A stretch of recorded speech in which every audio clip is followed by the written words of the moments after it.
All right, what's up, Mike? What's up, Monty? I feel like this is the first time I'm talking to you tonight, huh?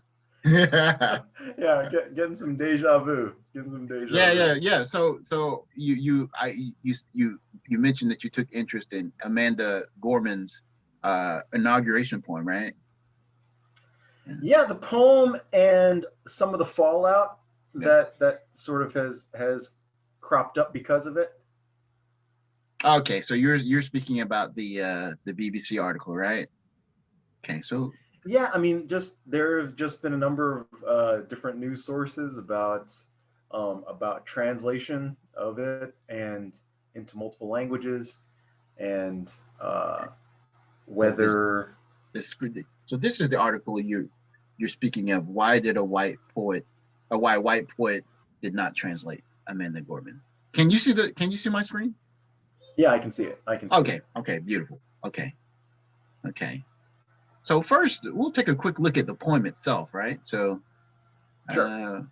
all right. So what did you think of the poem as it is? I mean, I was impressed. Again, like the inauguration. I was not familiar with Amanda Gorman prior to the inauguration, Mhm. um, but this was frankly one of the few. Well, the inauguration in general, like honestly, in my memory, I don't think I had ever seen an inauguration, the actual inauguration ceremony. This, I think, might have been the first one I actually Really, watched. really, And because so, like, I remember sitting through like every single second of the inauguration 4 years ago because it was surreal. I was like, oh my god, Donald Trump is president. So I remember I just mean, watching all of really, the okay, balls and everything. So, but then again, like I watch bits and pieces of Obama's two inaugurations, and I think before that, I wasn't really you know interested enough to pay attention. But I think yeah, I mean, since Obama started paying light attention. honestly, there are a lot of weird things. Like, I didn't realize it was sort of an all-day affair. I didn't realize it happened basically all Oh day. yeah, I'm not sure if that was just, again, I'm very ignorant when it comes to inaugurations. yeah, And so, but this one, I felt compelled to watch it, and I just happened to be up at, I think it was like 3 in the morning when it yeah. started That's in right. Korea. I just Yeah, happened to be up, yeah, and I was working, and so I thought, oh, the inauguration. Let me start watching it, and then I got sucked into it. I just got really sucked into yeah, all of the pomp, the pomp and circumstance, as they yeah, say, yeah. and but I was particularly enthralled by this poem. I just thought like, whoa! I was really shocked. Uh, the main thing, so the interesting thing was when she started. I think the vibe that I had was, oh, clearly she's a young person. Maybe like it struck me that she was very young and doing this, and it seemed like there were nerves involved, and see, I don't know, the beginning, I don't know, something about it sort of rang very very youthful when she started. Yeah. Maybe some of the things that she was including, a lot of it was kind of uh, stuff from her experience as a woman, as a young Black woman, and it reminded me a lot of, just like high school poems Yeah, that I heard like back in the day, right? yeah, And then by the end, I found myself just like tears were streaming down streaming down my face. I was yeah, like, wow, this is so beautiful. yeah, And I honestly, I'm a big sucker for patriotism and yeah, the American dream. Like as much as I want to sell myself as a diehard, like black-hearted cynic, I'm a sucker for messages of hope and yeah, of belief and striving for something greater. yeah, And so yeah, it was very impactful. The and it was nice coupling it with the images, because the other part of it is in the context of what was going on. It was also very impactful because the transition. And I feel like because of all the controversy around the previous administration, Yeah. I feel like a lot of thunder was pulled from the fact that, you know, we had a historic vice presidential, you know, vice president coming in. Yeah. It was a historic moment, and a lot of, you know, just a transition, just all the transitional aspects. Because I think the other part that was a little bit surreal about it was, I think just prior, they were cutting to like the helicopter footage of Donald Trump, like his farewell speech thingy, and that was kind of odd. Or maybe it wasn't like a live cut, Yeah. but Yeah. there was commentary. Like I remember, like in the lead up Yeah. to the inauguration, there were, you know, news comments about what had happened, and I just thought, this is really bizarre. And Well, yeah. but yeah, like it for me, you know, particularly like the last part of the poem was really, just really emotionally powerful. I felt. Let us leave behind a country better than the one we left. With every breath from my bronze pounded chest, we will raise this wounded world into a wondrous one. And she talks about the places in the country, rising golden hills of the West. In every known nook of our nation, in every corner called our country, our people, diverse and beautiful, will emerge battered and beautiful. Okay. When day comes, we step out of that shade, aflame and unafraid. The new dawn blooms as we are free. But there is always, yeah, okay. Well, I would say like I would say probably the point of, and this is one of the issues why we're going to talk about the article later, and probably one of the issues is that, first of all, she made I see one clear biblical reference. So scripture tells us to envision that everyone shall sit under their own vine and fig tree, and no one shall make them afraid. If we're to live live up to our own time, then victory won't lie in the blade. Okay, so there's a biblical reference in there. So whoever translates this will have to know which Bible verse that is, which is not on the tip of my tongue at the moment. But I haven't been around the Bible in a while, but that this is clearly a biblical reference. So not only would you have to know the verse, but you'd have to understand how often the idea, well, I mean, I know of it loosely because I haven't sat in a church in a while, but there are many times where you said the Lord is going to take care of you and everyone will have their own victory to center and all that. So there would have to be someone who would understands the context of that Bible verse to understand what she's saying there, right? But here's the thing. The reason why I brought this up is something that has always been, again, unsettled in my mind, is a question of what makes a person belong to a group, right?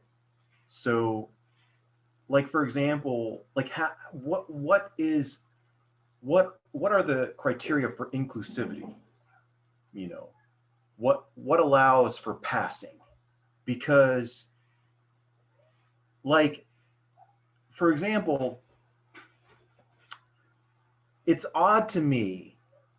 This is kind of a silly example, but like something that kind of bothers me. Like there's a part of me that just gets when white dudes use the word dope. I'm not sure why. No. Let me go a step further. I don't know why that bothers me so much. You want to know what bothers Black people? You want to know what really bothers Black people?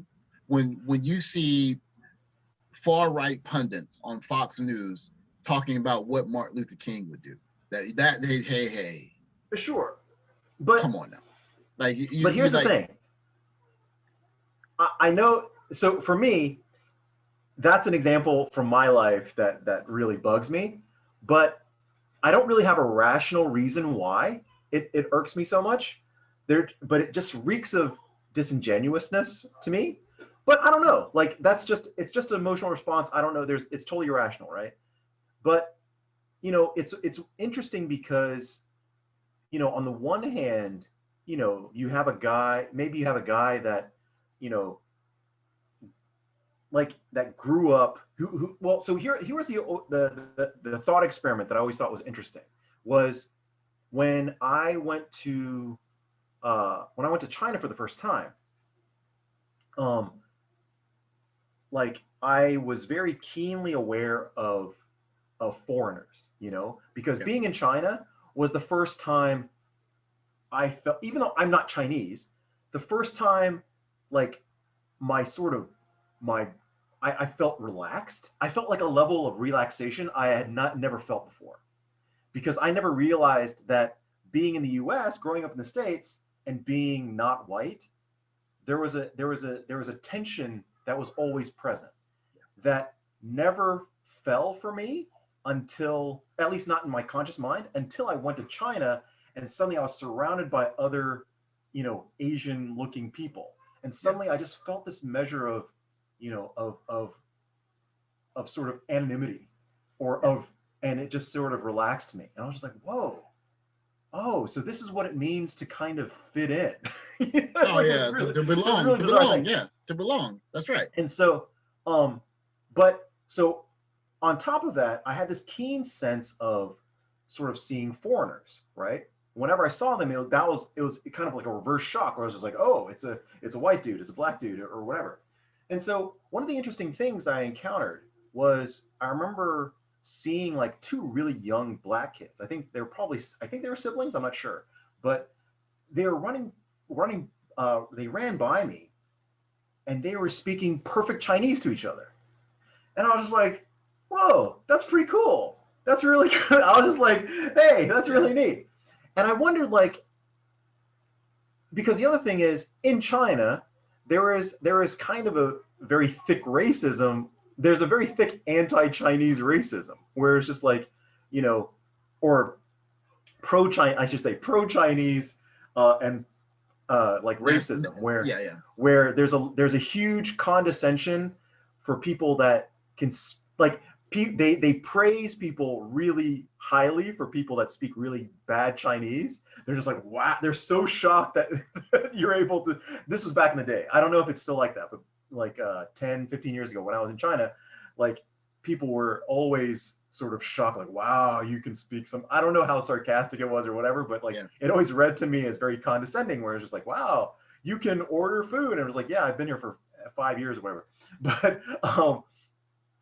But yeah, but like the interesting thing was, what would it be like, you know, if you were, again, if you were a kid, like maybe service members or whatever, for whatever reason you were in China and you just grew up Chinese, but you didn't look Chinese at all, you know?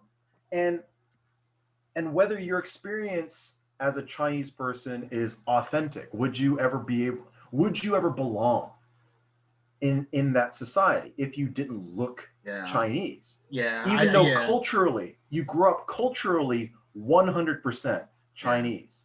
Because that was always something that sort of rankled me. Growing up in the States, as far as my cultural experience was, I mean, I did have, I had some shared sort of, some ties to Korea, but I was American. But the problem was I was always an outsider because I was not, because I looked Asian, and so it was interesting. It was an interesting experiment to kind of see the reverse of that, or to imagine the reverse of that of, someone growing up in an Asian country, culturally Chinese in this case, but didn't look the way that all the other Chinese people looked.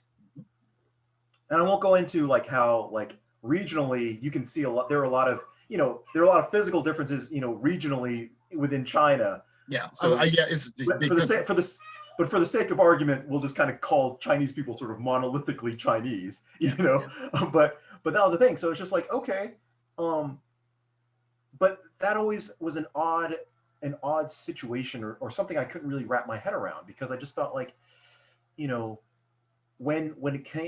so bringing it full circle back to this idea of the translation, the controversy being that I think I may be getting this wrong, but I want to say that the publishing company for Amanda Gorman's poem, I think they either suggested or they rejected or they recommended that some of these white poets, or I think they're all poets, or translators, we'll just say translators, that they not do it, that they wanted to look for people that looked more like, or maybe had more similar experiences maybe, as Amanda Gorman, being a being a young Black woman or in America. And I just thought, like, that's a tall order, and I just thought, like, because especially in the case of the Dutch poet, I'm not sure that was the first. That's where the initial story came out, and I guess she was, or sorry, they were a trans Dutch poet, and and that person ultimately bowed out because I'm not sure. I don't know if it was was it American published? I don't see anything in the article suggesting it was an American publishing company that applied the pressure. Where did you see that? Yeah, what it looks like is there backlash from people. Social media? Nah, just people in Dutch. That means the Netherlands, right? They were outspoken. They show a couple of Dutch artists who had issues with it. So maybe the outcry came from in the Netherlands, right? That's what it appears. It was written in Dutch and translated in English by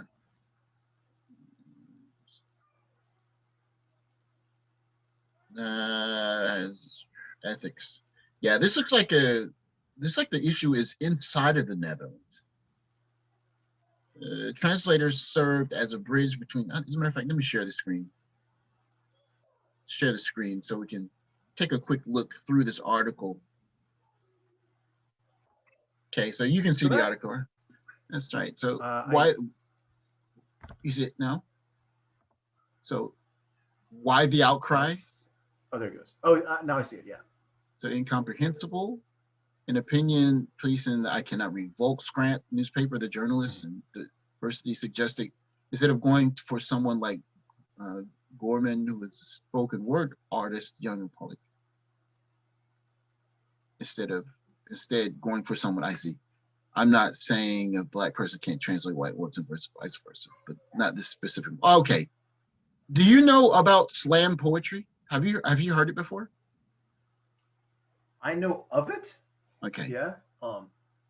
So slam poetry is almost like rap. It's very similar to rap. It's just as a matter of fact, Def Comedy Jam, right? Right.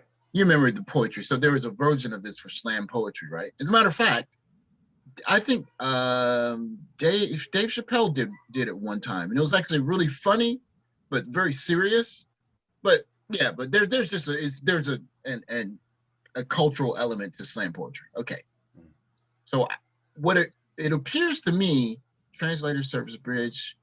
I tried to get out of the skin tone issue for a moment. Ask the question: can a man translate? Oh, okay. Okay. But yeah, I mean that. I feel like that's part of the. This is where it gets kind of prickly, I guess, because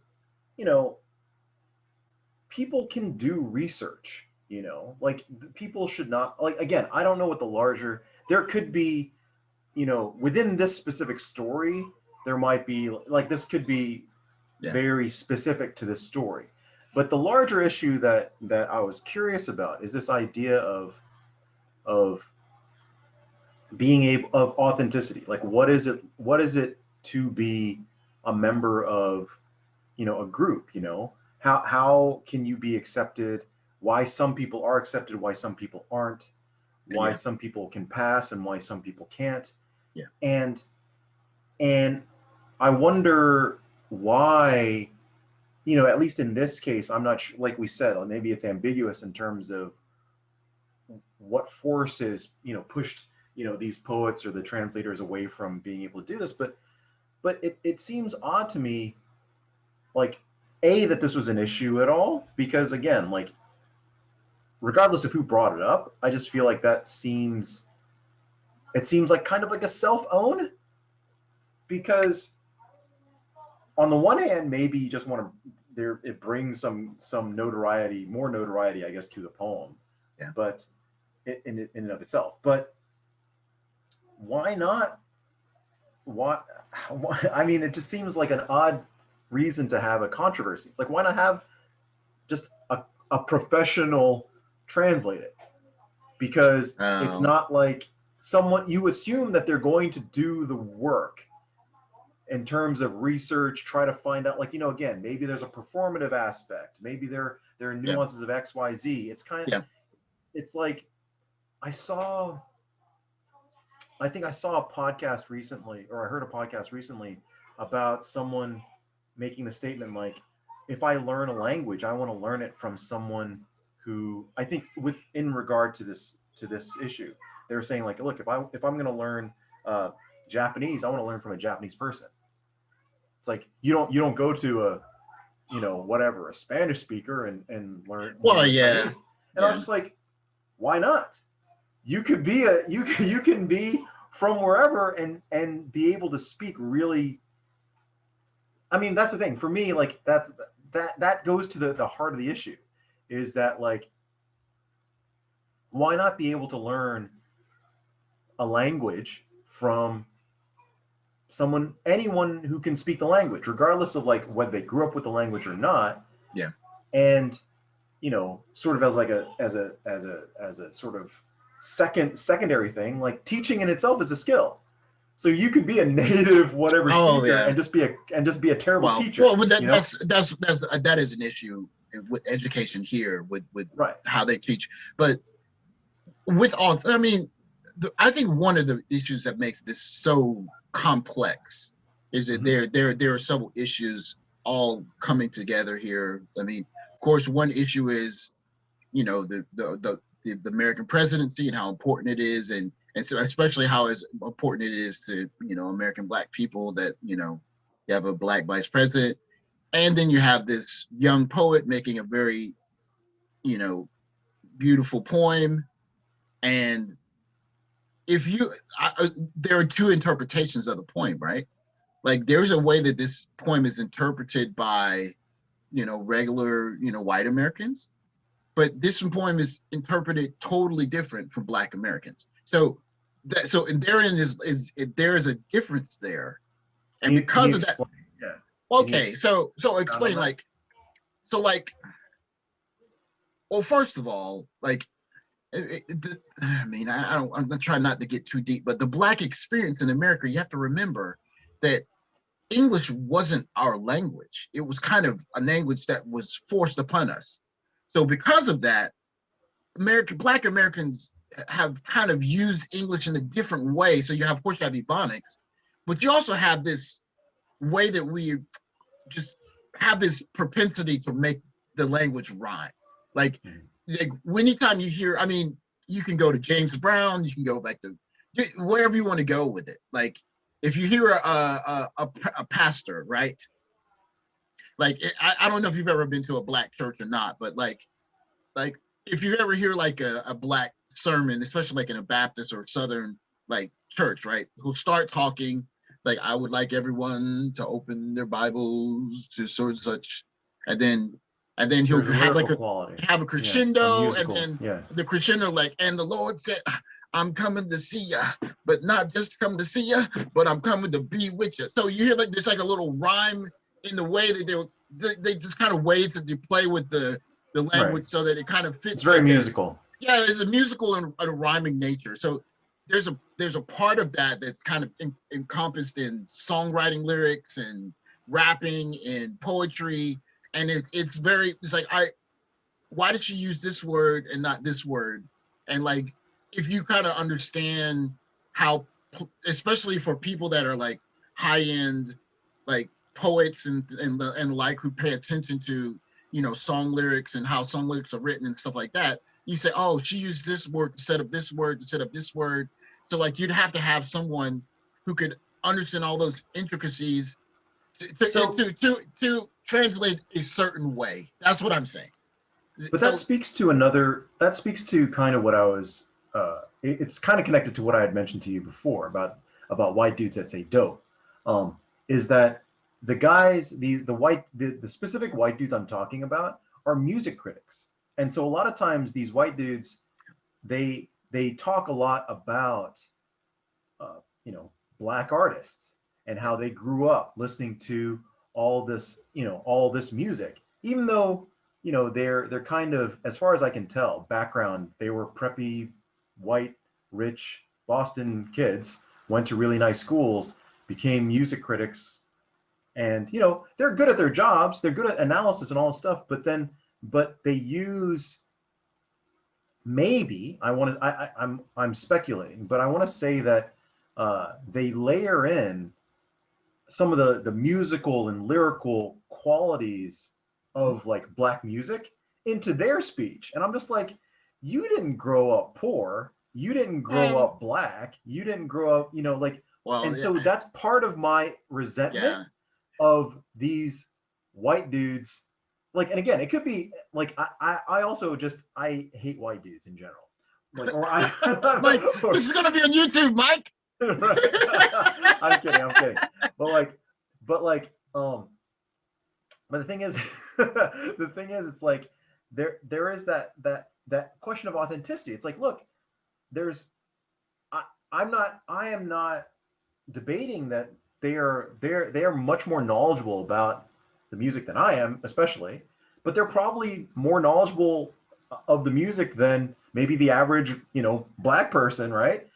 Well, but yet, there's something weird to me about it. There's something that irks me about them commenting on it. So there's a part of me that's just like, yeah, man, like, you know, you guys shouldn't be able to, like, because I guess the other part of it is a little bit of the co-opting thing, because, you know, there's also a history of white people co-opting culture.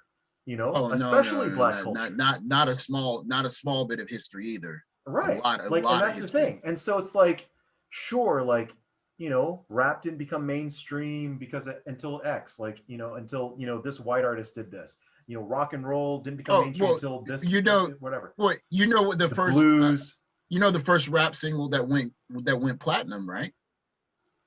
What was the first? That went platinum? Was it Ice Ice Baby? That was the first rap song that went platinum. Yes, it was. Is that it?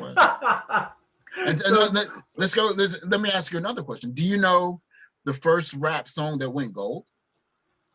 The first rap song that went gold? Is it before that one, right?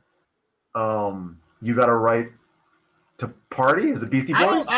Well, I might be wrong, but I think it was Walk This Way.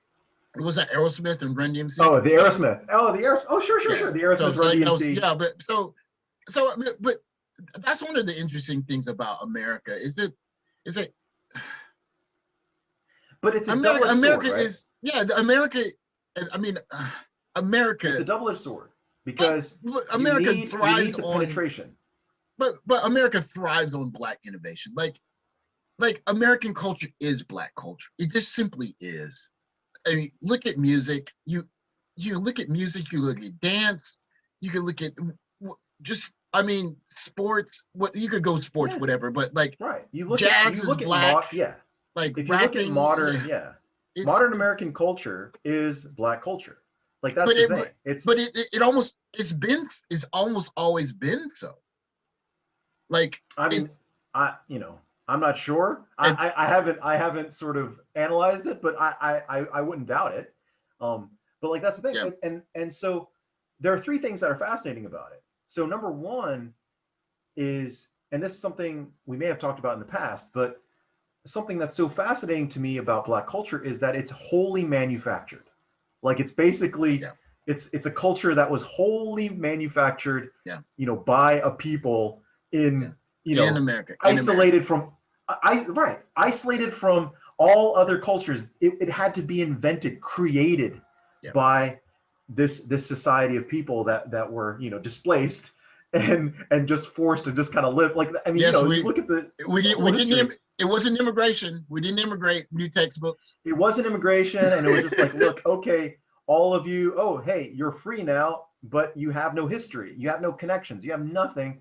And then, okay, is that such a great thing? But at any rate, under all this crazy circumstance, this culture emerged, was created, and then, you know, that is the first part that's amazing. The second thing is that, you know, again, that like it became so awesome that everything was stolen that was stolen from it continually in history. And then the third thing that's nuts is that, unfortunately, they are, you know, Black people are not, they are not reaping, the people that are reaping the benefits of this culture being so, you know, sort of all over the world.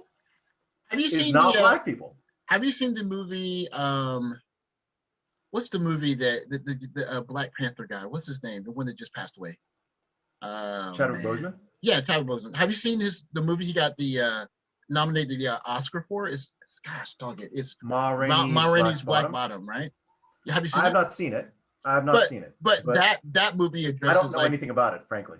Well, it addresses what many other movies have addressed, in that you have these really creative Black artists, and they create songs, and then the songs get, you know, remade by more acceptable artists, and those songs go mainstream. Sure. Gosh, have you ever heard there's a video clip? I think it's who's the dude from CNN? It was Larry King. He asked Ray Charles about Elvis Presley, and if you have not seen someone sidestep and tap dance around an answer, you have not seen the way that Ray Charles answered. So he said, "What do you think about Elvis?" And he tap danced all the way around that question, because he didn't want to say what he really felt, which was that Elvis stole a lot of people's music and made it mainstream. Sure. Like a lot of people's music. So you say, "Oh, Elvis is great. He's great. He's great." A lot of those songs were songs that, you know, young up and coming artists, they created, and a record producer heard the song. And because, I mean, what rights did any Black people have to music in the 1950s or 40s? None. Sure. So you say, "Oh, this is a good idea. Let me take this off of you." And this is addressed in Ma Rainey's Black Bottom, right? He made the songs, and then they cut to the scene, and they have an orchestra, and they have the band singing the song, and that's happened time and time again in Black, and until, I mean, the 70s, I imagine. Sure. I mean, you know, I guess, like, I want to say, like, in fairness, you know, the argument can also be made that it's just greedy people will always just steal from whatever, right, and get credit for it. But when you look at historically, it's so biased towards one group, you know, that it's sort of unassailable. But at any rate, so that's the thing that to me is what is there's that other wrinkle to it, right? Because there is a part of me that feels that, look, get credit where credit's due, man. Like, let the people, you know, let the people that did the work reap the benefits. I think that's another sort of underlying issue. You mean with translating the poem? So yeah, so like it's kind of weird, because this is where it also comes where it, like, questions of, like, affirmative action, right? And this is a debate that always drives me nuts, because the people that argue against affirmative action will always argue about a fair society. It's like, look, the people that do best in school should get, you know, the most opportunities or whatnot. Yeah. And no one's going to argue that in a vacuum, but they're ignoring legacy and history.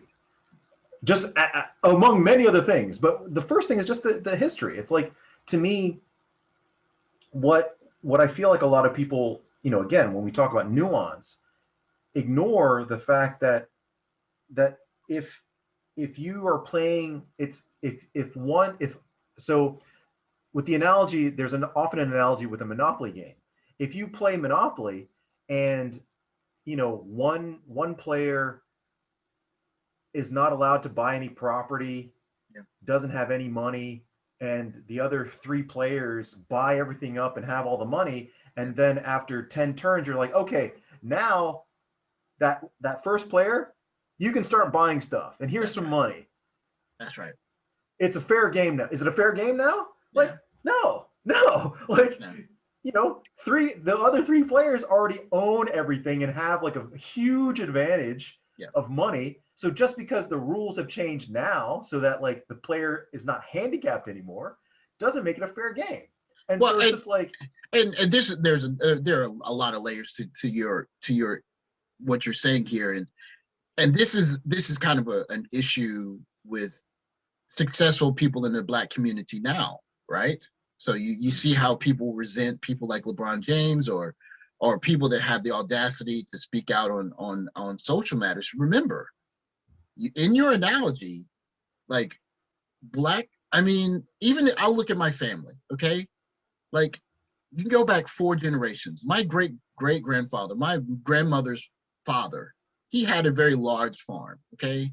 And some things happened where he was basically swindled out of some of that wealth. And some other people found a way to get that wealth from him. And those people didn't look like us. And that is a story that has happened time and time again since Reconstruction. Because remember, you know, everyone was freed, and then, you know, we're going to do all these things to help Black people, and then you roll it back, and then you have 100 years of whatever happened. I mean, Tulsa massacre, race massacres, really. You have all of that, and then you have Martin Luther King, and you kind of erase that little 100-year part of Black history from the yearbooks and say, okay, we're equal now. All right. And like I said, some of the resentment is that you got to remember, you have the rise of affirmative action, allowing basically some Black people to sit at the table. And it's not like you're just letting like random Black people. These are Black people like my father, who's really educated. And the only way he gets a shot to do what he did is for someone to say, hey, you guys give some of these other people a shot. Like you need to do it. So you give people a shot. Some are competent and some are not. But the point I'm making is this, is that there are some people who have seen in 2 or 3 generations, certain Black families generate a lot of wealth, and there's a resentment there. That even against the monopoly scenario that you're saying, there are some, I wouldn't say just Black people, minorities, period. Some immigrants, some people that have come from different countries, like Latinos or what have you, women even, that have gone from, okay, we're going to let some of these, you know, non or minority hires in, and you look 2 generations later, their kids graduate Harvard, and their kids are making a lot of money, and then their kids are tearing it up, and you're starting to see a new generation of young wealth from minorities, right? Well, and some people, you know, go ahead, they resent that. Well, one of the funniest things to me, one of the funniest things I've heard recently, I can't remember who said it. I want to say it was Trevor Noah, but he said, you know, we shouldn't be making a big deal of firsts. Like, it's a little late. It's a little late to be, you know, like, because the thing is like, oh wow, it's like the first, you know, the first woman vice president elect or first South Asian. It's like, you know, it's a little late. It's like we should not be given accolades for that. Like, we should not be like, wow, that's great. It's like, what is wrong with us that this is the first? What is wrong with us that this is the, you know, because as much as people like to pat themselves in the back for like, oh, look how progressive we are. It's like, you know, it's like, this is not a big deal. This is not a big deal. This is a participation trophy. Guys, like like, sure, I understand, celebrate it, sure, it's something to be celebrated, but this is you know, the the stupid kid coming in, you know, whatever, like miles after everyone else, the race is finished. Like, look, it's like great that you made it, but you are far behind. This is not near where we should be. Well, It's not near where we should but be. this I look at it in a different way, and in a way I could feel like there's an overcorrection, like we were speaking earlier, because I mean, if you let's say that you're a young white kid, right? Now, I'm not saying that all white kids are one way or the other, because they're people just like we are. You might be the young white kid who's good at math. You're doing a really good job. And what if you were like that like 1001st white kid who doesn't get into Georgia Tech or MIT because of a quota? Like in that situation, I can understand it. That But person, that it's kid hard for doesn't them. exist, Well, honestly. I I think think that kid I doesn't think they exist. exist, but I think the reason why it's important is because there's a level of nuance that's important, right? Like you have to understand why there's inclusion. Like the inclusion is going to end up benefiting everyone.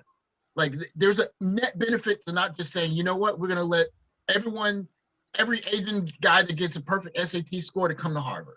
Great. Like, great, you can do that and do it solely based on merit. But what happens to that campus community, the kind of discourse that's in the classes? Like, what are they going to talk about during their group projects, right? So if you diversify that and you let some super smart, kids or whatever come and get into that conversation, everyone's going to benefit from the level of discourse changing, right? And so when you look at things like, oh, it's not fair that I did, a couple of the kids that sued the universities, like what happened in Texas, I think Georgia got sued by a girl because she didn't get in. And like, when you do that, I mean, I can understand that one child, that one person's perspective, but can you hear me? Mm-hmm. Okay. Yeah, I can hear you. Okay, your sound cut down. Oh, okay. Anyways, Hello? okay, we're good. So I can understand, like, from that one person's perspective, like, oh, it's unfair. It's unfair, that's the part of the nuance where, although you want to have inclusion, there are going to be people who are going to get, they're going to be sacrifices to be made one way or the other. So, but I say that to say this: America's superpower is and will continue to be it's multi ethnicity. So when you're able to bring all of these different kinds of Americans into the room, and you put the project on the ground, and you say, hey guys, we got to figure this out, and you get people from India and American, Black Americans, white kids, and women, you get them solving this problem. You people are bringing points of view that other people wouldn't consider, and you can solve that problem in a way that you probably couldn't do in another way. And so that's why that nuance is important, because you don't want just the smartest people in a room. Like you want the smartest people in the room, like not just the quantifiable smartest. Do you see what I'm saying? Well, this is the thing. Like, yeah, like to me, another argument that people make that really bothers me is, whenever people talk about, like superior groups, it'll be like, well, what are the things that women have invented? What are the things versus what men have invented? What are the things that, uh, things all look at all the awesome things that white men made. Clearly, white men are like the greatest, whatever in history.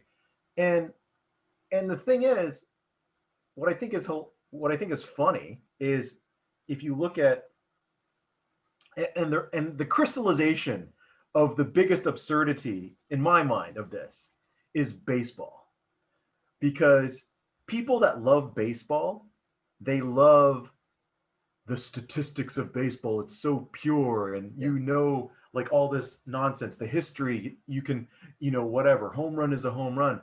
But then you're just like, you know what, you got all these great players, they were great because they were not playing against all they weren't playing against all the Oh, great players. you're They're talking only about. playing Oh gosh, like you're Babe talking about Ruth, you're talking about Ty Satchel Cobb. Paige. Yeah, you're Right. talking It's about like, Satchel Paige. Like Satchel Paige yeah, was most likely the best American baseball player ever, and we just right. never gave him a chance to play. Sure. Yeah, And it's exactly. just like there are a lot of situations like whatever. Jim Thorpe, possibly the greatest athlete like ever, but anyway, but the thing is, it's like you've got this institution of baseball that's try to pretend like, look, the history of baseball, it's great, and it was invented and it was defined by these white dudes in the past. You're just like, you know what? They had this white dudes club, and they only played with each other, and they were not the best, you know. And then basically you go through the history. It's like, okay, well, now, like, the where the records. It's not white people that are breaking all the records now. Oh, Like, they're what's the joke it's that all the Dominican. the guy from Will Ferrell, the joke Will Ferrell said, he said there's nothing more American than watching 9 players from the Dominican play a baseball game, or play 9 innings of baseball or something like that. Yeah. Yeah, and it's just like, but that's the thing. It's like, okay, it's like, why didn't people that talk about it? It's like, okay, well, women were not allowed to make discoveries. Weren't Well, but allowed to, what because of social rules. Black people were not allowed to, like, people well weren't able to come to the table. to go back to the poem, like, as a matter of fact, let me see if I can find the point. She said, like, America, like, that is what makes America special, is that more than anywhere else, America is a work in progress. Like, by definition, that is what America is. When America started, it was white slave owning aristocrats that could vote, and then so Right. eventually women got to vote, and then and women got to participate, and then black people got to participate, and so, like, you have these forces that are always going back and forth about how much should you participate. Like, do we really want everyone voting in Georgia in 2020, 2021? Are we going to make it easier for people to vote? We're going to make it more difficult for people to vote. Like, how are we going to treat people in the traffic stops? Like, how are we going to keep an eye on policemen who cross the line? Like, America's just a continual, like, work in progress, which is a merit of America. It's because there aren't any monoliths. Like, it's because there are all these varieties and there are all these variables, within people, within groups, within everything. There isn't going to be a perfect rule that works across all people. There's not going to be, like, again, nothing's supposed to be perfect. As much as people think that the world's a meritocracy in some capacity, it's like, no, like, there's always going to be cheaters. There's always going to be people that are going to try to cheat. There's always going to be a percentage of people that are going to try to cheat. There're going to be a percentage of people that are going to be cheated. There are going to be people that have an advantage, people that have a disadvantage, and that's just it. But, like, what are we striving for? What are we striving for? Like, what do we want to actually? But the question is, do we want to have? Well, the question is, who is we again? Because that the answer for that we differs on who you ask. And I think one thing with Americans and our sports obsessed culture, right? And I think it's one of the issues why we have trouble with, this is just a microcosm for bigger issues where there's not a clean winner. It's not a clean, decisive winner, because we are so sports invested. Sports, who won the game, who didn't win. And you can 9 times out of 10, you can point to, oh, it is this play or this person or this referee call that is the reason why we won the game or didn't win the game. And we can point to a simple spot that we could find on the camera or on a video and say, this is the reason that my team won or lost.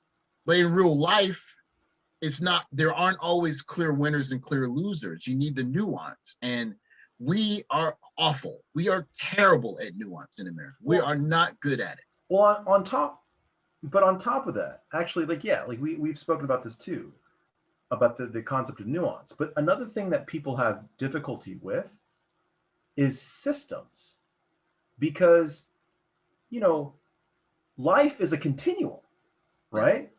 And, you know, you have your ups and you have your downs, and sometimes the downs, you know, give you momentum to propel you into the ups. And there's a dynamism to life that is complex and wonderful and tragic, and, you know, and all these are woven together. And a lot of times people, you know, want to simplify things to like a simple, like, thumbs Yeah. up, thumbs down, And you know? that is a Like the, definite mistake. You can't do it. and that's the thing. Sometimes you can't do that. Like, so when you yeah, absolutely. Like, if you close in onto one little thing, yeah, you can see, like, okay, this ticks up, this ticks down, and you can analyze it in that regard. But you have to also look at it from the macro point of view, where it's like, okay, well, where does that fit in the scheme of things, in the system?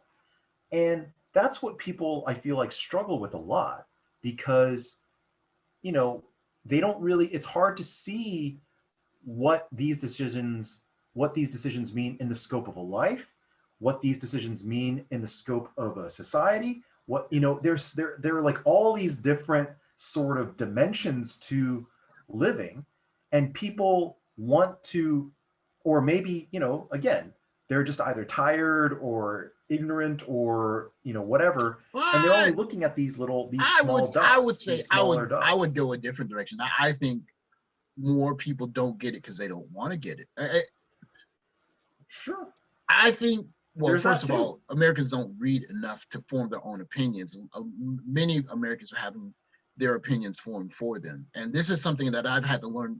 I've had to kind of work with myself on, and just just trying to check myself, because occasionally, I don't know, I can't do Fox News. I can't do that. But occasionally I need to read the Wall Street Journal. Like sometimes I need to listen to PragerU or something that I just simply don't agree with, simply because if I don't hear the other side, I can't understand, or I shouldn't even say the other side. If I don't hear different opinions, I can't understand different opinions. And I say Sure. that to say this. It's, even as a Black person dealing with the racism that we would deal with, or you're as a minority Asian that we would deal with in America, like we were speaking about overcorrections. There are overcorrections that are in a way affecting young white dudes. Because if you're a young white kid that's not rich, I mean, getting stopped by the police, sure, the police aren't going to, they're not going to crush you. Like, they're going to let you get away with stuff that we wouldn't get with. But like financially, maybe they could get a bank loan that we couldn't. Maybe they'll get better rates, and because possibly. But in terms of like the struggle of a man trying to find himself, and there are a lot of similarities between me, college graduate Mike, college graduate Montreal, and college graduate white dude who don't have a silver spoon and they have to work their way up, especially if you need to find a way to be competent. So that's why I say the nuance is important, Well, because if I can understand that person's, a person's, situation besides myself, then I can understand their way of looking at it. Even when I say, I want you to understand this part of it, like the poem, like this is why we want someone Black to translate the poem, because we understand it from a certain perspective. And then of course, in this situation, the white trans poet can say, well, I'm a poet too, and there's a way that I look at it, and I feel that I can add something to it in my own sure. way. And so that's the nuance part of that's difficult. You can't say I'm Black, I'm white, she's Black. That's it's too, like you said, like the Yeah. interlocking circles. Life is not that easy to. I win because I'm this, and you lose because you're that. It's an oversimplification that Yeah. Yeah. makes And you can't win that. no, yeah, like I said, as far as like the specific issues, so three things, I guess. The first thing is, you had mentioned kind of uh, the things in common that we have, like with white dudes, right?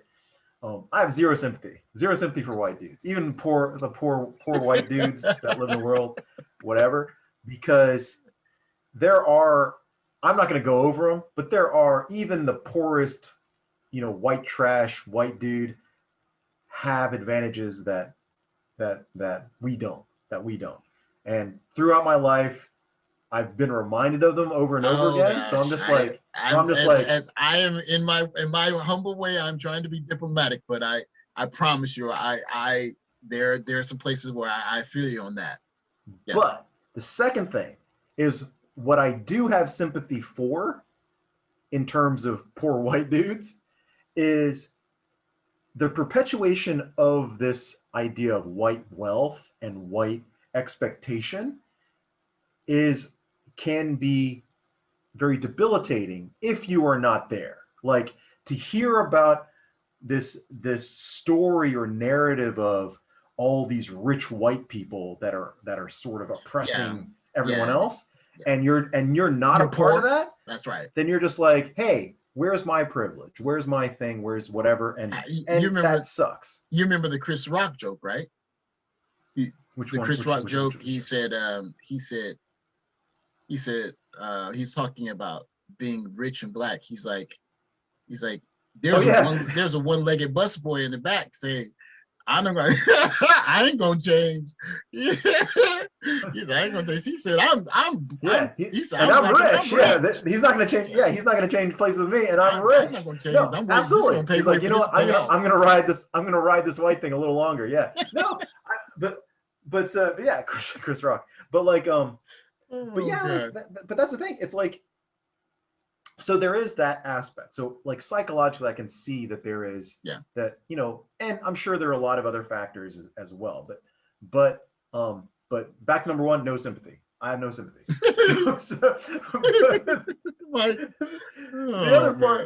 The other part though, that the third thing is kind of going back is I'm absolutely in favor of the overcorrection, because as long as that's what it's for, as long as it's sort of clear, as long as people understand that is what it's for, if that's what the motivation is. Yeah. Because if it's a situation where, hey, we want Black Panther to be, an all black cast with an all black production company. Yeah. So we have people that get those credits.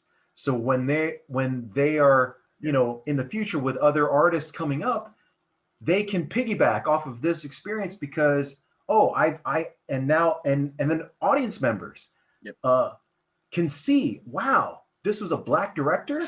Hey, I'm a budding director. Like that's a path that I can consider. I'm an actor. That's something that I can consider. It's like, like representation matters in that regard. Well, and so like having that kind of thing.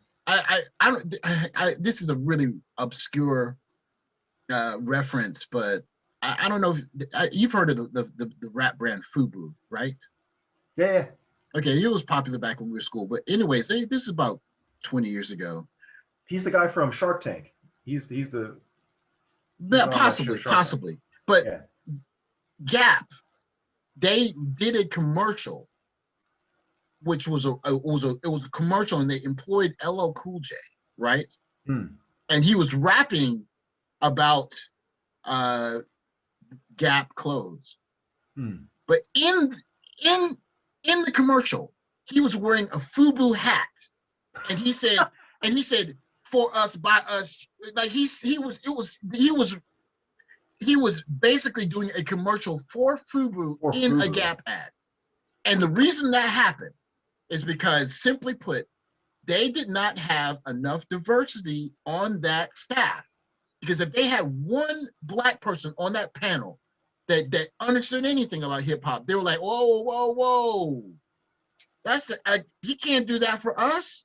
He just made a Gap. But if you have a room full of no diversity, and he says, okay, I'm done with the commercial, everything's good here. They're like, hey, that sounds hip. That sounds great. And then they put it on, and the guys at FUBU, it's like two black dudes. It's like, oh man, whoa, we got this, whoa. And then boom, the blam goes up, and Gab was like, well, we don't understand what happened.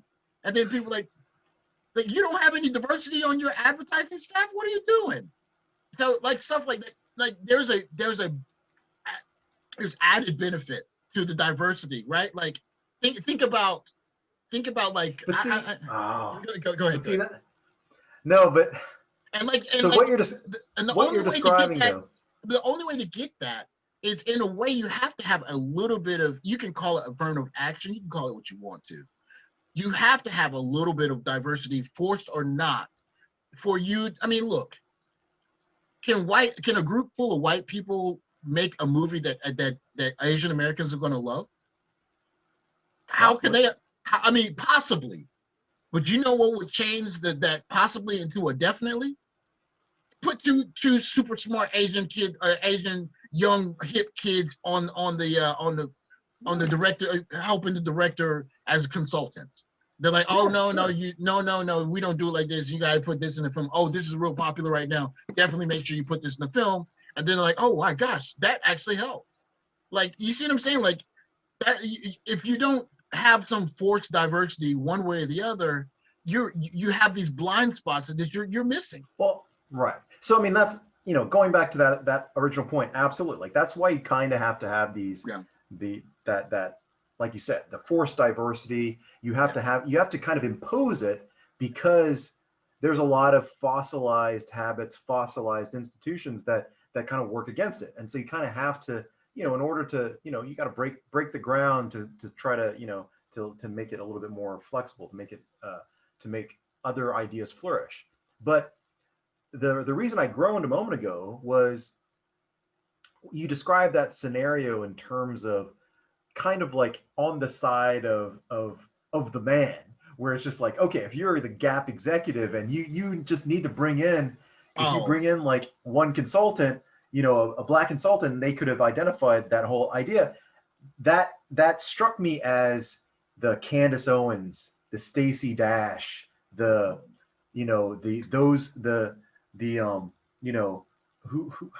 just what's that guy's Andy Go, like the people that are kind of, and again, this is just my blanket sort of generalization, but just opportunist. And there's nothing wrong with being an opportunist, but it's just greasy, just Well, it just makes me feel sick.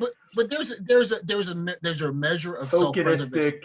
Well, but there's a measure of self-preservation in that, and especially Sure. in this age of the internet, because the internet, first of all, is written all the rules have been rewritten. It's rewritten all of the rules. So if you are, if you're making a movie today, and you want everybody to like the movie, and you have a room full of only a certain group of people making the movie, and you have like a $200 million budget, like, you're going to lose money.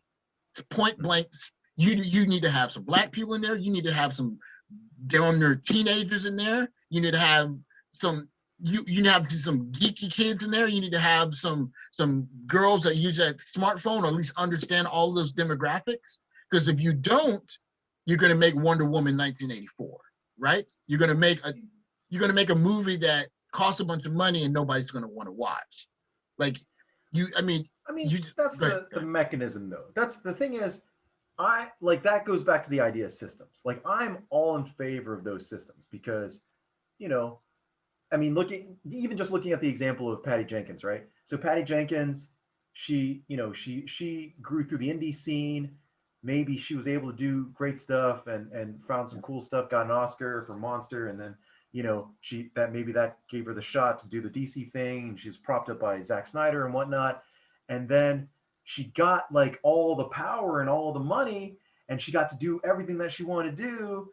And then kind of farted out, and she made some other, whatever. It was kind of a flop. She still has opportunities, but then there's the correction, right? It's like, okay, then boom, flopped, and she's gone. There's kind of like that the boom bust kind of thing, and I'm in favor of that. It's like, look, that's the way it happens.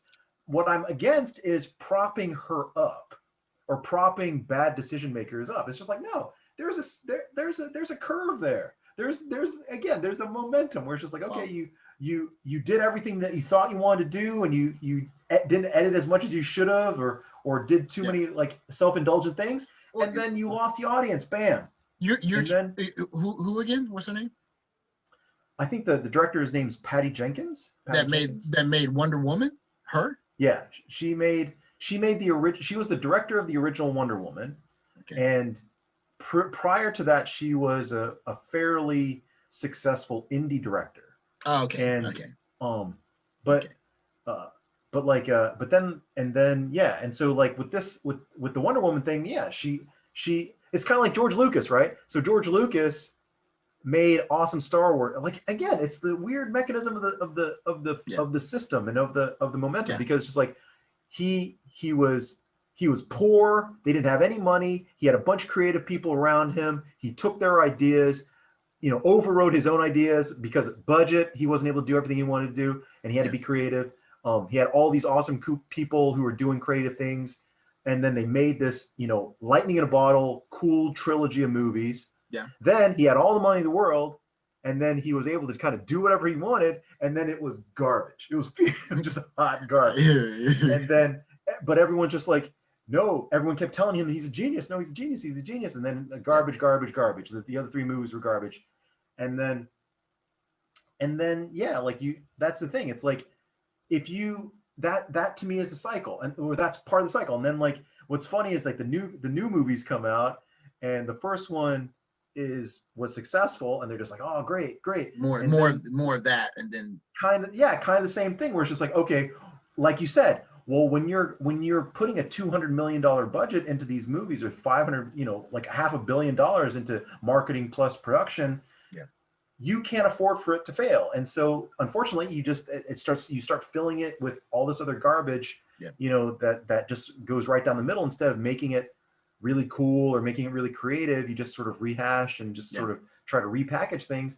And then it ends up being less successful. And then now suddenly people are going like, George Lucas, maybe he's a genius. Like, no, you're all dumb. That's just how things go. Like, if movies are not supposed to make $1 billion. It's just like, you can't capture lightning in a bottle. It's just like, you just kind of have to do this thing. And but herein lies, this is where I think the rub lies, is that true excellence, when it falls, it doesn't fall that far, and it learns the lesson and comes back better. And I think entertainment is movies is not a really good place for this, because unless you're funding your own movies, like George Lucas did with the second and third movie, when he totally funded Empire Strikes Back and Return of the Jedi himself, and he said, I'm going to make it exactly the way I want to do it. If you don't have that kind of constructive power, then you have a whole group of people saying, you got to put this in there, you got to do this, we got to have a strong so and such lead because we haven't had so and such lead, and then you simply can't make a good product that way. So, but how do we get here? What were we talking about in the letters here? I don't know. You said I think it was just like you talked about the I think the idea was the diversity, right? It was about the diversity. It's like when you have different voices within when you're creating something, whether it be art or whatever, then you're more likely to have something that's cool and creative and authentic, and instead of getting like this sort of groupthink, big budget flops, like whatever. And so and I think that's the other thing too, is that I feel like there is, I'm all in favor of let's try to create these. Like I love Tyler Perry built himself a studio. Yeah. He built his own studio. He created his own production company, and with his Medea movies, and then just built this empire for himself. And then he created a studio, and that is, again, you create this system so that it makes it easier for the next generation, and people can point to that. Entrepreneurs can point to that. Other artists can point to that and go like, okay, well, let's support it. Let's support it. Let's support our movies. Let's put our movies there. Let's make sure that this thing is a success, because you want that to be the legacy. I think that's a great example, right? And that's the thing that bothers me even more, going back to the Stacey Dashes and the Omarosas and all those other people. It's just like, I feel like again, the motivation is important, because if they are truly trying to add a modicum of diversity in an otherwise not really diverse group, awesome. But if you're there just as an opportunist and to be someone as an agent of the status quo, and you're just like, hey, let me just actually try to impede progress and make a check because I can be the one person, you have to take Stacey Dash off that list. You know that. Well, I don't know the full story, but she came out. A couple came out about 2-3 days, and she was like, "I'm sorry for all of the political opinions that I had. I just want people to come back and accept me. I want to come back." Or as in the Black community, we call it coming home. She wanted to come back home. I think that I listened to. I don't know if you listened to this podcast, but I listened to the Van Lathan and Rachel Lindsay Ringer podcast. I think it's called Higher Learning. Okay. And they had an interesting take where apparently part of her statement had something to do with being blacklisted, and so feeling like she was blacklisted. And so ultimately they were saying, like, this has nothing to do with her coming home. This is everything to do with her wanting to, like, save her career, make money. Yeah, make money. But she's in her mid-50s. She's in her mid-50s. Like, what's she gonna do? Like, but like maybe she wanted a part in Coming into America too, or who knows? Clueless, the new Clueless sequel. Who knows? But like, at any rate, like, but that's the thing. It's just like, if you're an opportunist, I feel like a big thing is about the motivation, which is hard to read. But I feel like, because the thing is, it's like, I love the concept of HBCs, historical Black colleges, where you have these institutions that are just for again kind of as a compensation. You have these great institutions that are allowed compensation. No, black people created those. Black people created those colleges on our own. You know that, right? But in terms of just like there, I guess there are like those occasional things like where people complain about not being able to go in or whatever. But the thing is, it's like to sort of protect these, like, not forced integration of HBCs, for example. Well, I mean, just like, but technically speaking, anyone can go to those colleges. Anyone can go, right? That's anyone right. can go. I know. I had some friends that from school that went to HBCs, and I was just like, oh, that's really cool. Like this young little Korean gal named Kim. She went to an HBC, and I was just like, oh wow, that's awesome. Oh. That's awesome. That's really cool. One thing interesting about super random though. Yeah. But one thing interesting about Black colleges is how you went to Emory, so you had sororities and fraternities on campus, right? Yeah. So like all the Black colleges, there are only 8. There's only 8 fraternities and sororities. There's like 4 fraternities, 4 sororities. Because it's the only Black. It's only four, right? So you go to UGA, they have the 4 to 4. Or actually, I think they have 3 and 3. But like at all Black colleges, they have the historical Black fraternities, sororities. That's it. Oh, okay. So like they'll have like a line, and like the line would be like 70 people. Like 70 or 80, 100 people will pledge in 1 year for one line, right? It's really. I thought there were only 4. I thought there were 4 total. I thought it was 2 and 2. No. But there are 8. 4. Oh, okay, wow. I'm not really good at it, but there's the Black fraternities is Kappa Alpha Psi. That's the red guys that twirl the canes. And then there's Beta Sigma Theta, which my dad was. They're blue, and then there's the Omegas, like the guys that have the Omega brand. The branding, yeah. And then of course you have the Alphas, so that's 4, right? And then of course the Black sororities, you have AK, which is Kamala Harris, and you have the Deltas, and then you have 2 more. I can't remember the other 2, but you have 4 and 4. Yeah. Okay, I didn't realize. I thought it was just like I don't know much about. Yeah, so but Greek life in general. As a matter of fact, it's interesting because my dad wanted me to go to his college Then I got accepted to Tech, and he's like, oh, okay, I guess I get you. I guess you can go to Georgia Tech. And I was like, yeah, I'm going to go to Georgia Tech. but Yeah. in a way, I missed out on some experiences because my sister went to HBCU. So I would most definitely be a different person doing something much different if I had gone. But it is what it is. That said, like those colleges, think of it like this.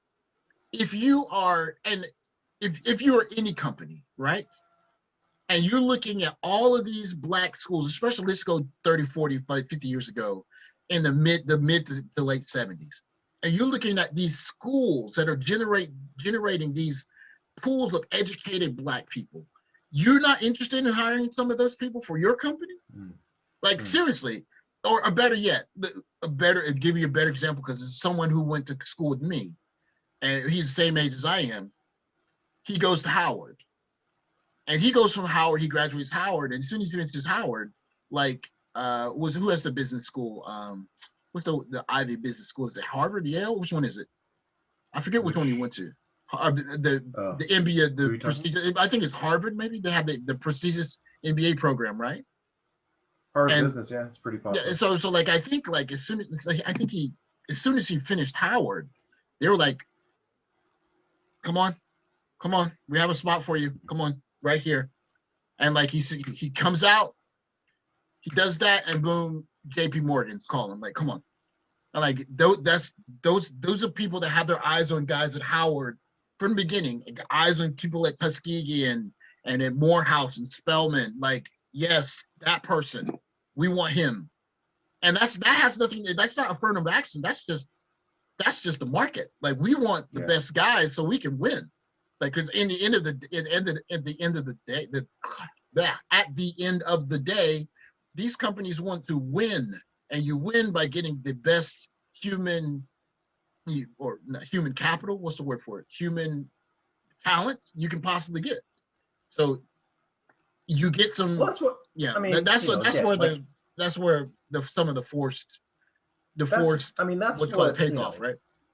The thing is, like, that's where the whole rationale behind like anti-immigration stances is so stupid, is so ridiculous. Is that, like, basically, if you create an environment where people don't want to go to your country, then your country loses out. Like, basically, because the thing is, it's like there was a time. This is what's so insane, where I think, like, again, I keep talking about my time in China, but when I was in China 15 years ago or so, everyone I talked to, this is purely anecdotal, but everyone I talked to, they're just like, I want to go to America. I want to go to America. I want to go to America. These days, they do not want to go to America. They're just like, China is the greatest. China here. And so, like, well, you're seeing the opposite, right? You're starting to see, especially for teaching English. I'm sure you saw it. You saw a lot of Americans choose to go to China, did you not? A lot of people want to go to China. All, like, I mean, the thing is, like, China's great right now. China has good opportunities for anyone. Yep. Yeah.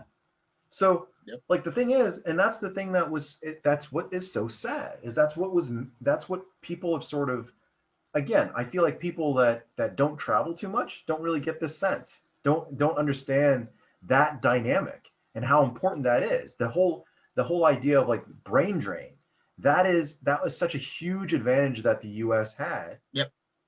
After various historic points in historical moments in history, where just like influxes of the smartest of the smart would go to America. There would be no American atomic bomb if not for that, right? Yeah. Like and that. So yeah. You get the situation where people come and study because America had great education system, has a great education system, and they would stay. They're just like, wow, come for the education and then stay for the culture, stay for, the way of life or whatever. And it's just like, awesome, I want to stay. But then if you keep making it harder and harder and harder, then people are just going to be like, and this again, the rest of the world caught up. Well, the world caught up, but another thing is, and this of course we're off the path where we were, but one of the things I think that has changed in America in, say, the last 60 years, let's say this is 2020, go from maybe 1980, like Americans went from what's possible, what can I do, what can I think, and remember now the landscape is going to totally change. We all know that, right? And you could say reasons why we're not competing with China as much, whatever, you can go there. But I think there was a basic mindset where in the 80s, people were coming out of college like, what's possible?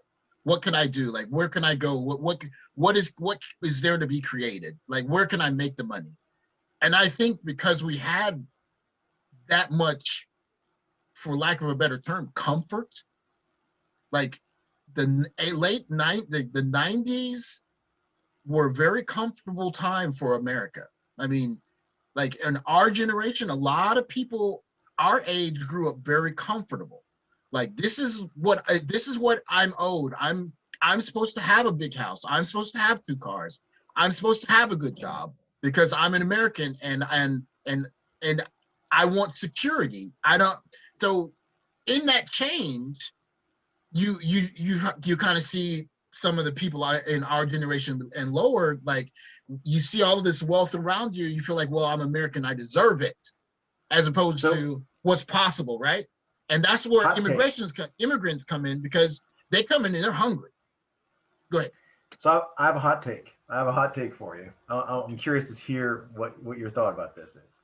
So you're talking about 80s, right? You're talking about from the 80s, there is kind of like this trend that changed. End of the Cold War, basically. So if you're thinking 80s, going into the 90s, end of the Cold War. So what if China and Russia were playing the long game and they decided what we need to do to bring down America is just keep feeding into racial tensions? And what if like this, like I said, I have no basis for this theory, but how interesting would it be if this was a long game on behalf of, enemies of the United States, where it's just like, what a weakness we can see here is racial divisions. So there's like no weaknesses to this country. This country is so great. But the reason I would say that would be a poor strategy is because that's always been the case in America. America is always, but that's what I'm saying, is stoke that fire. Because like if you look at, again, this is pure anecdotal, but if you look at the recent history with the election misinformation campaigns and things from Russia, like, and I'm sure that China does similar things, because you look at some of the communiques. I wish I had the actual like quotes, because otherwise it just sounds like crazy conspiracy speak. But you get these there are this documentation of how there is a concerted effort to weaken, because that is a specific weakness of the United States. That's something that can be I would say I would redefine it as exploit economic divisions as racial divisions. Because the true issue in America is not race, because it's always been a race issue. Like America is, I mean, you almost can't even say America without race. Like race is always an issue in America. But I think the real issue in America right now is the middle class is disappearing and the lower class is growing, and people are looking for someone to blame. And race is always the easy one to say it's their fault. But here's my hot take on the hot take is that, so as far as outside influence, I think the outside influence puts the is putting the sort of pressure and time, on the race button. Yeah. But internally, there is the backlash to the backlash is, yeah, let's also stoke the race issue, because let's deflect from the class / economic issue, right? Yeah. That's absolutely. Yeah. So yeah, I mean, again, just a crazy conspiracy theory, but I feel like, yeah, absolutely. Like, the thing is, it's all a massive distraction, because, and I feel like it's allowed to foment in the United States because of the history. But the weird thing is, in a macro sense, it's such a nothing issue, because racism exists. It's weird that it's even a question. But you look around the world, racism all over, and there are a lot of gross examples of racism all over. But America's trying to do something that's never been done before. You're trying to make a multiracial state based not on ethnicity, but on an idea, right? Right. And that is always going to be a work in progress. And because of that, you're always going to need nuance. You're just going to need it. Yeah. But that's what people have forgotten. I think that's the thing that America has forgotten. I think America has forgotten what America is, And I think that's where, to kind of bring things full circle, is I feel like no one has even talked about this in vocabulary that isn't like a 200 years old or whatever, like melting pot and rainbow coalition. It's just like, you know what? I love what you just said, is that, like, America is an experiment, man. Like, it is. It absolutely is. And absolutely. I don't know. Yeah. But it absolutely is. It's an experiment, and it's an experiment in diversity. It's an experiment about the power of diversity. Well, it's something I tell my kids every year at the end of the school year, like I'll have like a chance to talk to my my students right before they graduate. I'll have my last class, and I'll tell them about what my classes were like, and it's hard to explain to them, like, without saying names. We had people, and I had people in my class that were Chinese American, Indian American, people from Laos, people from Thailand, people from Japanese, Chinese, Korean.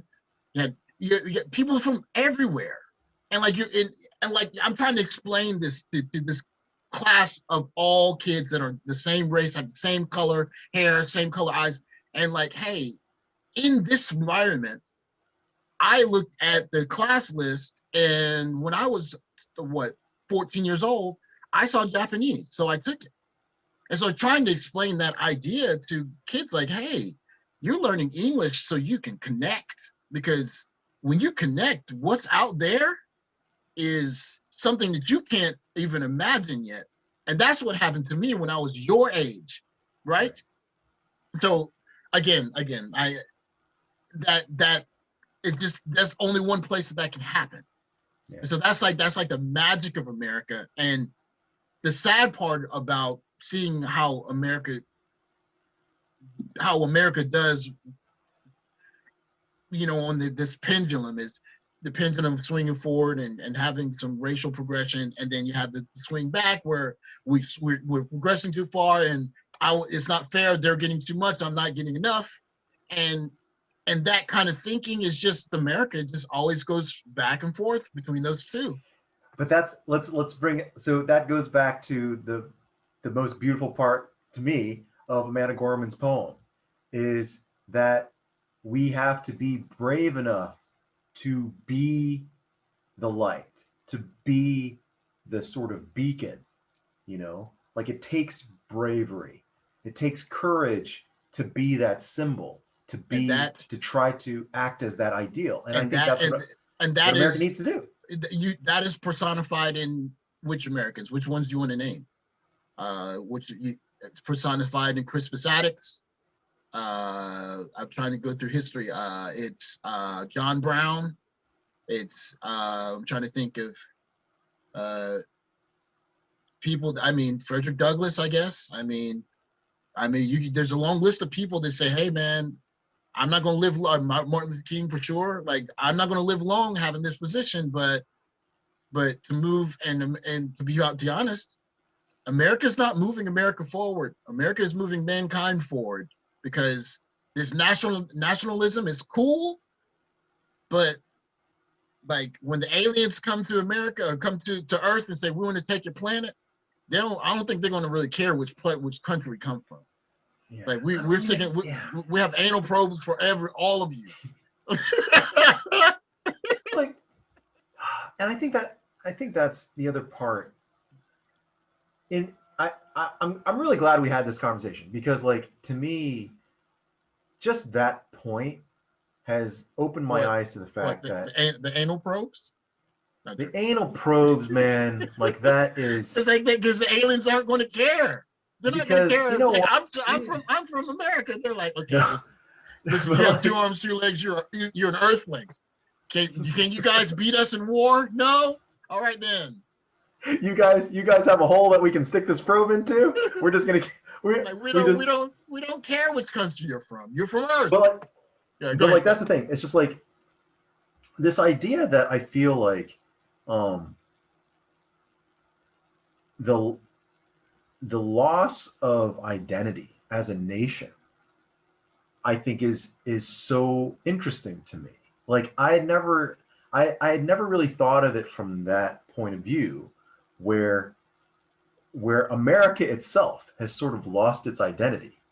And like when you look at the arguments of nationalism, where it's like, has it? Well, because if you look at it from the perspective of, you know, going back to the modern conservative movement, what are they trying to conserve? What is the America, the great America that they are hearkening back to? What is it? Is it a story of multiculturalism? Is it the experiment of diversity? And is it about a melting pot? Is it about like a nation of immigrants? Is it a nation of immigrants that's born of immigrants and of blood and colonialism? But the thing is, it's like the idea, you know, whether it's because the thing is, like, America, the more that I think about American history, and again, my knowledge is fairly limited, but the more that I learn about history, the more that I feel that America was kind of an accident, you know, where you have a document that clearly stated all men are created equal, and for all intents and purposes, it's like all white men in this room are created equal kind of thing. But it's sort of been romanticized and interpreted as this great document of inclusion, actually. And as an accident, it's like, well, no. It's like, interestingly, the immigrants that are just like, hey, we're reading this document. We like this document.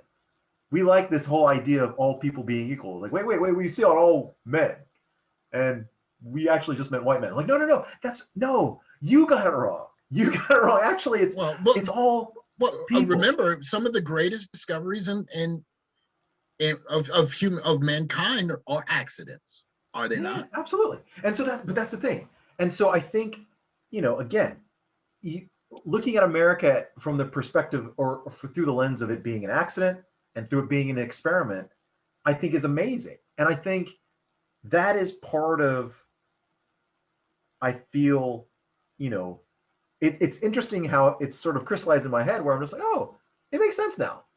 Like, America makes sense now. Like, I've been sort of confused about what's been going on in the world, and particularly in America. But now I'm just like, oh no, it makes sense. It makes sense. I think that basically it's purely an identity crisis where, and I think. Well, I think there is part identity crisis, but I also think that what Americans cannot forget is remember which country it was that put you know, astronauts on the moon first, and that was America. And America didn't do it. America didn't do it by, you know, eating McDonald's and watching Netflix. Like America used to be the best country in the world at math and science, and that came from busting your ass in math and science. And that came from a bunch of people, Asians, black people, white people, all kinds of people busting their ass in math and science in America to make that happen. Now you fast forward 50 years and people are saying, well, I'm American, I deserve X, Y, and Z. And America has never been that I deserve. America has been about what's possible, right? So but even that was kind of an accident. That was kind of an accident where it's just like, you know, it's interesting because, and again, I'm not sure, I don't know about the timeline, but you have this idea where there was a time, there was a time probably I want to say pre-80s, where it was a virtue to be smart. You know, like people wanted to be smart. People wanted to be rocket scientists. Technically, it still is. It's just not celebrated. Like, well, no, I mean, it's not celebrated at all. The thing is, but this is what I'm saying is like I feel like the observation I think was made by Neil deGrasse Tyson, where there was basically in that time, pre-80s, basically, pre-baby boom, like the idea was the standard for intelligence and greatness was being a scientist, basically. If you wanted to be, you'd be again, brain surgeon, rocket scientist, those were the words synonymous, those were the jobs synonymous with intelligence, and that's what people sort of strive for.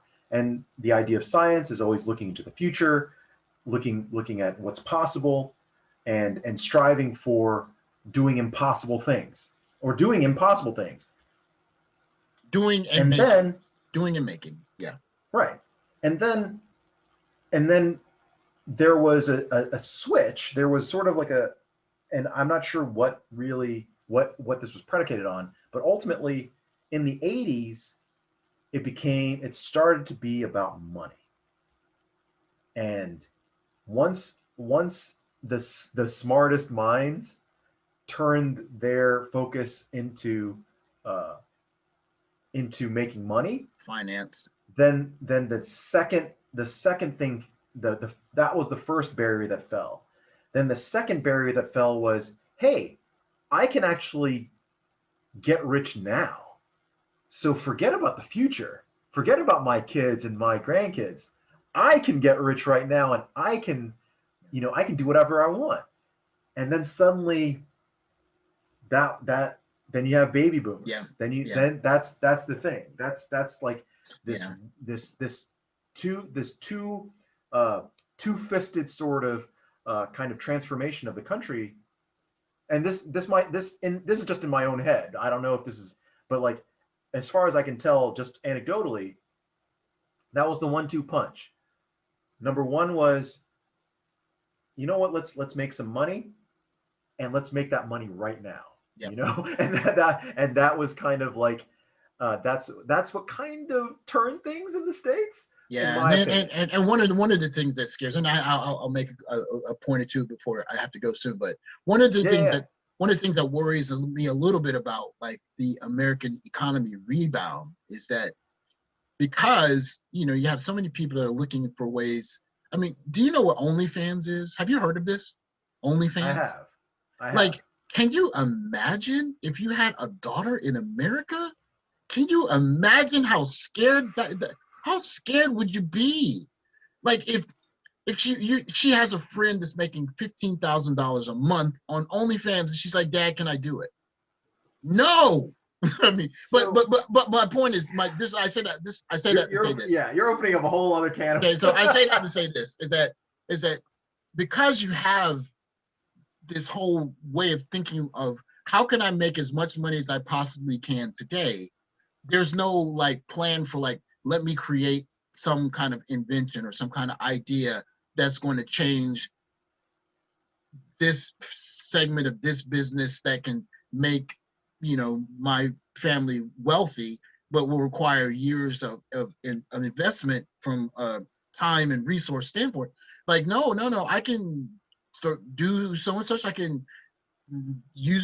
create this service, and I can make money right now, and I can live the high life. Because I think and you talking about being rich now, one of the things that's done to Americans is that you have a whole generation of people that are trying to become rich at 30.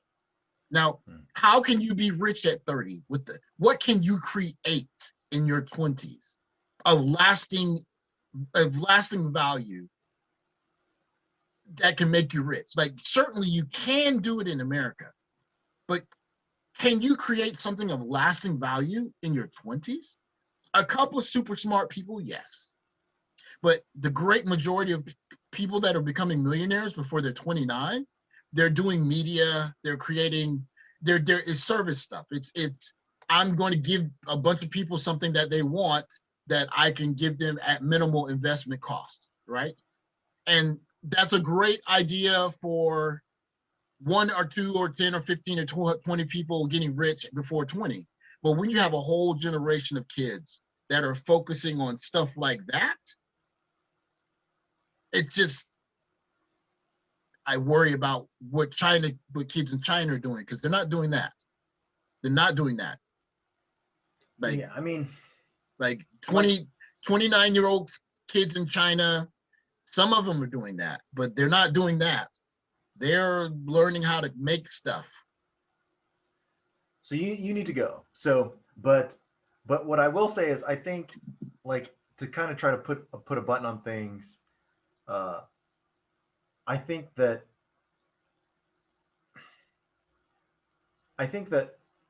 as to answer the original question, I feel that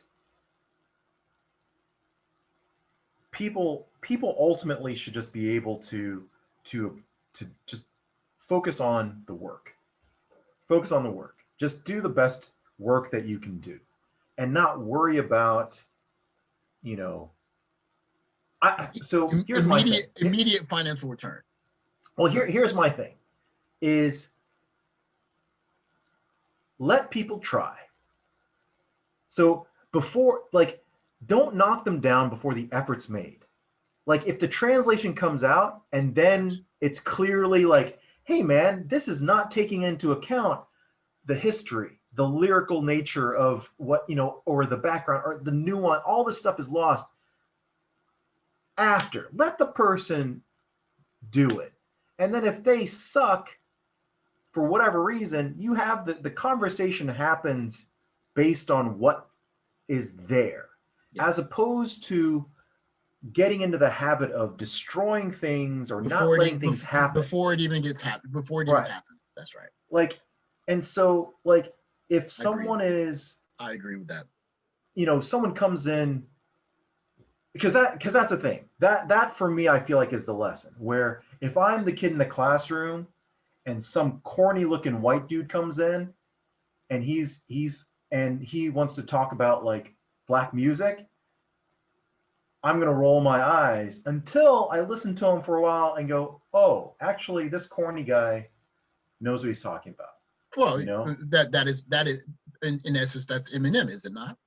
Like, because remember Eminem, as a white rapper in a black world, he knows he has to be 2 or 3 times better than anyone he goes up against, or they're going to just say, hey, you need to sit down, you white boy, while you're trying to rap. He has to be like, okay, I'm ready for this. I got you, right? Right. That reminds me of the Dave Chappelle joke, right? It's like, you always have to be careful. You have to be careful about the white guy in the group of black guys. It's like, because you don't want to mess with that guy, because you never know what that white dude did to get those black dudes respect. Oh yeah, you see that all the time in hip hop, right? Like, I think there's an Asian, there are a couple of Asian rappers that are like when you see them, like they're about to spit, it's like, oh my gosh, there's some reason he's on BET. I wonder what he's about to do. Right. And then he goes off, and you're like, okay, so yeah. But that's what I'm saying. It's just like, at the end of the day, give him a shot, and then critique it after. Yeah. It's like, good point. Just let it happen. Let it happen. And then yeah, sure. Like, when it comes to this kind of stuff, because it seems like counterproductive ultimately to shut things down before they can even happen. Kind of like again, just like the HBCUs, right? It's like you can come. Everyone's welcome. Everyone's welcome. And you can get a good education here, and that's it. Like that's the thing. It's just like open the doors. If people can step in, if they can prove themselves, or if they have it, hopefully they'll rise to the top. They may surprise you, right? Or and they may, and I guess to wrap this up, the thing that we have to remember is that this is only possible because of America. Like this doesn't happen anywhere else. Like this is happening because America is America. And you can say it's good, you can say it's bad, you can say what you want to say about it, but America is pushing the discourse forward. Now, does it push it too far? Yes. Does it get messy? Yes. Is there a way for it to be less messy? Not really. Yeah. But this is something that's going to help everybody at the end of all of this, right? Like, because just like we've dealt with, women's suffrage issues, women's being equal in the 60s, and you have, Black people trying to, find equality now. You have sexual preference that's coming next, and it's just the way it's gonna be. Like, you're gonna have transgender people translating poems written by a Black woman celebrating the inauguration of a president whose vice president is half Jamaican and Indian, who's married to a white guy, who's the first vice president or Mr. Vice President, or what do you call it? First gentleman or second gentleman. The first second gentleman. No, I mean, that's America. Like, it's just, it's like, and I remember our high school teacher, he told us this, Mr. Gross. You remember Mr. Gross, right? Mr. Gross, oh my gosh, yeah. So he said, he said America was branded as a melting pot, and is actually more like a salad bowl. Right? A salad bowl, yeah. And you can see it, right? Like, we're all mixed together, and we're gonna pick up some parts of each other, but like Asian Americans are not gonna make ribs the way Black people make ribs, and Black people aren't gonna eat the same Chinese food that the people that work in the Chinese restaurant go home and eat. Like, that's just the difference. Like, there are going to be some small crossover parts, but in the end, it's just the kind of swirling whirlpool that's America, and some people's feelings are going to get hurt, but there's no other way to do it. There's no other way to do America. Right? There's that other joke, right, where it's like, it doesn't matter if you go to an Indian restaurant, Chinese restaurant, or like an Italian restaurant.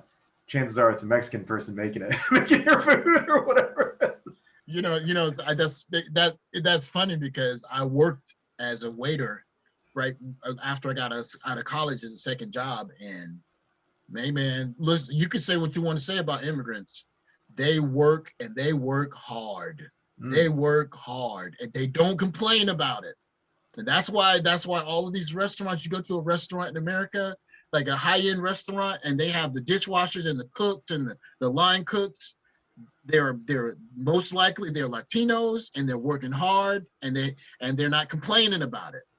And that's why they want immigrants, or at least that's a reason why a lot of these companies want immigrants, because they'll do the job, and they'll do a good job, and they won't complain about it. Like, look, gosh, I don't want to go too long, but that's another can of worms. Yeah, they had the little program in remember the coronavirus, so they had to stop a lot of the immigration, right? So they had a program, I think it was in England, when they had they tried to get some younger people to go in the fields and pick some of the some of the produce because it was rotten in the fields. They said, oh yeah, I think I did hear about that. They said they had turnover. They had crazy turnover. People just after a couple of hours, I'm not doing this. Work is not fit for humans. He's actually. So yeah, I mean, I remember working at the restaurant. I was like, hey man, I don't have a problem giving these guys parts of my tips, because they work hard and they never complain. And I understand why the restaurant wants them here. They want them here because they work hard and they don't complain. That simple. And that's why, you know, on the if you're someone that's making 30, 40,000 a year and you're afraid of an immigrant taking your job, I mean, I guess I can kind of see it. But if you have a small business and you're gonna hire, you know, 5 workers, you want 5 people that are gonna work hard, right? So yeah, I mean, yeah, it's but again, it's a complex issue. it's complex. America is a complex issue. Yeah, Like it's not like China or Japan where like you can say we're going to do this and people just nod their heads. Like you can say we're going to drink tomorrow's National Water Day, and then America you'll have 30% of people say I want to drink lemonade though. So, well, you know what? Put lemon in your water. Don't tell me to put lemon in my water. Like that's the way America works. Like so. but I mean, it's you know, it's the marketplace of ideas. Yeah. But at any rate, I think that's it. I think that's a good place. This is a good one. I enjoyed this one, Mike. So I'll get this one up as soon as I possibly can. Right? Probably somewhere in the middle of the week. All right, man. All right, man. Have a good one. I guess I'll see you at the next one. Yeah, I'll see you next week, Mike. All right. Bye. Bye.